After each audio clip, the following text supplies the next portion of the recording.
ABS-CBN News and Current Affairs. Panig sa katotohanan, panig sa bayan. Sa ulo ng mga nagpapagang balita.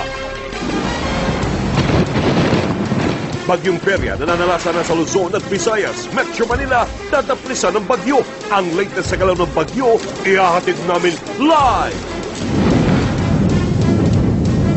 Ilang sasakyang pandagat pinatuog ng malalakas na alon.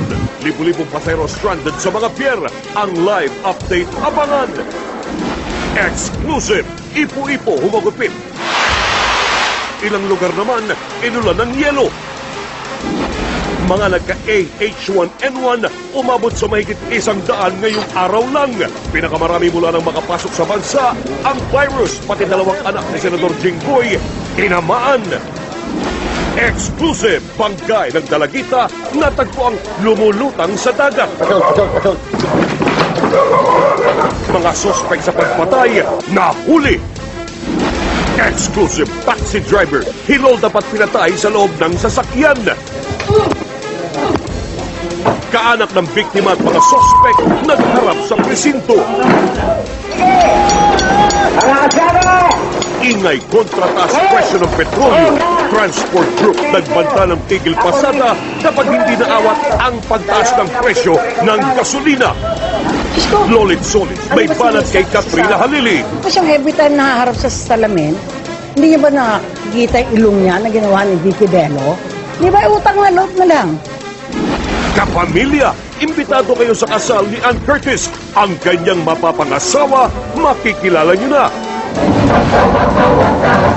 At ang basang-basang tradisyon ng pista ni San Juan Bautista, dadayuhin natin.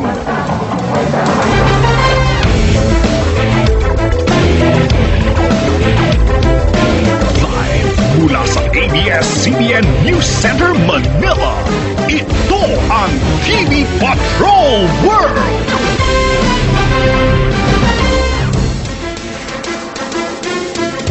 Magandang gabi, Pilipinas! Kami ang inyong mga patrol ng Pilipino. Naglilingkod sa inyo saan man sa mundo.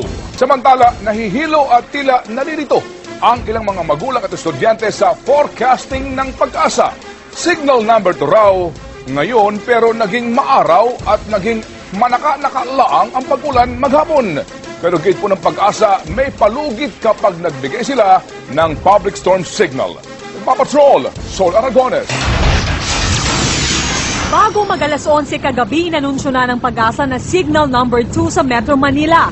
Kaya naman walang pasok ngayong araw sa preschool, elementary at high school. Pero kinaumagahan, maganda at mainit ang panahon. Bago maghapon, nagkaroon lamang ng kaunting pag-ulan. Nalito tuloy ang ilang mga magulang at estudyante dahil maaraw sa panahon ng bagyo. Nalilito na rin po ako kasi sinabi ng pag-asa ay walang pasok. Pero ito't maliwanag na maliwanag, mainit na mainit. Sayang naman yung pasok ng mga bata ngayon. Sabi nila parang hindi totoo. Kagaya niyan, pinaano nila yung pasok, hindi naman umuulan. Tapos mamayang gabi raw 8 o'clock. Yun, parang hindi nakaka-believe. Nasayang lang yung araw na dapat yung mga bata is nakapasok, yung mga marami pa sila natutunan. Paliwanag naman ng pag-asa, anumang public storm signal na i-anunsyo nila ay may palugit na oras. Halimbawa, kagabi, signal number 2. Mararanasan ng bagyo sa loob ng 24 na oras na palugit. Itong warning na ito corresponds to signal number 2. Yung lead time natin is 24 hours. So from kahapon na nag-issue na tayo ng signal number 2, tumatama pa rin yung lead time.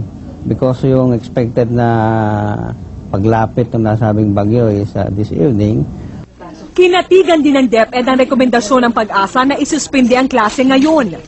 In-anticipate natin ito at ginawa natin ang dapat. Halimbawa lang na hindi maganda ang panahon ngayon at malakas at hindi tayo nag-suspend ng klase, di sisihin din tayo ulit ng mga magulang. Ika-6 na bagyo pa lamang ang nararanasan natin ngayon. Ayon sa pag-asa, may 14 pang